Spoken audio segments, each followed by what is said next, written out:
Today's video is about GFO, so phosphate removers in an aquarium, and it's specifically gone about the fear that some of you have that they will take too much trace elements out of your aquarium if you use them, and that's kind of a downside of it in some people's mind. We did quite a lot of research on GFOs, I think for 14 years ago when we started, like looking into the filter media more and actually, finding out stuff for the Triton method even more. And we need that because we rely on this knowledge to then replace everything that this specific medias will take, right? So that's the way the Triton method works. I will do another video about that.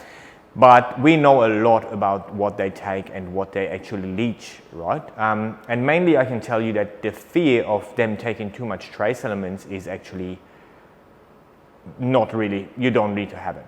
They won't take anything. They don't touch in your trace elements too much. Realistically, there is a lot of other things that will cause your trace elements to disappear in a reef aquarium, but it's not GFO. GFO will very, very narrow take phosphate and silicate very efficiently. It also binds a bit of aluminium, but it's really not touching any major trace element that you dose. That's not going to happen.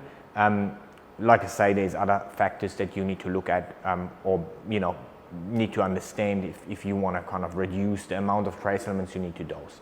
But realistically, not GFO. GFO has a really big benefit to any kind of aquarium, and that's taking the phosphate when the phosphate goes really high. And that's also why it's realistically not taking too much trace elements out. Okay, and the reason for that it works on a chance kind of working way. So it's kind of taken by chance, getting a phosphate out of your water and collecting it.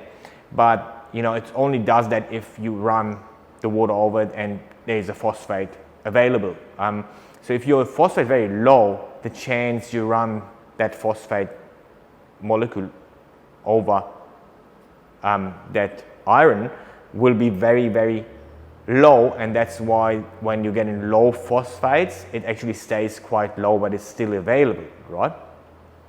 The same counts for any other trace elements, but trace elements won't even be bound to it that much, so that's why it actually wouldn't touch them too much. If you but have a lot of phosphate, that's different. So they will work really efficient because there will be always phosphate running over it and attaching to that media. So that's what you actually want. You want, if something happens, let's say an animal dies in your aquarium and you can't get it, a fish or something that you actually don't know behind, the rocks they'll grow something and then all of a sudden it kind of dies off.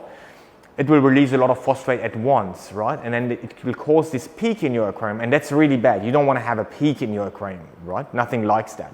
So if something like that happens and you have a phosphate remover running on your aquarium, that's really, really good, because in that case, you kind of lower that peak right away, because a lot of phosphate will be released, but it will also be taken the same time from your filter.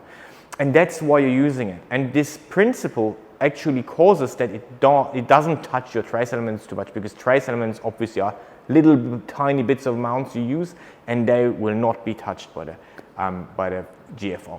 The same counts for aluminium-based phosphate remover, so Al99 works similar, but it is broader, so it will go for arsenic, it will go for barium, which is really good. You don't want to have that stuff in your aquarium anyway, so it will work really well. That's why we use it permanently. It's also reducing the yellowish color of your water, which is really, really good for you too, because of the light that is, it's looking better, but it's also more transmission of light to your coral, and that works really well too. So in the Triton method, we use obviously Al99 for a longer time, and then we switch over to a GFO like every 5 runs, let's say 5 months.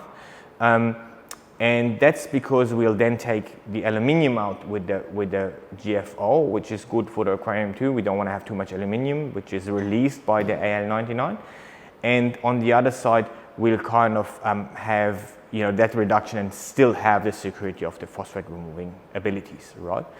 If you use Al99, you'll find that's a Triton product anyway, but we do not have any GFO because there are companies that have good GFO anyway, so we don't produce anything that is good enough out of the market. In America, if you go for it, would be Two Little Fishies Phosphate, very good product. We tested it quite a bit. And the other one that we would recommend in Europe, for example, mostly available is Rover Phos. Okay, so if you have any other question to phosphate removers or whatever else, just write them down here and we're going to answer them. And give me a thumbs up and I'll see you in the next video. Take care, guys.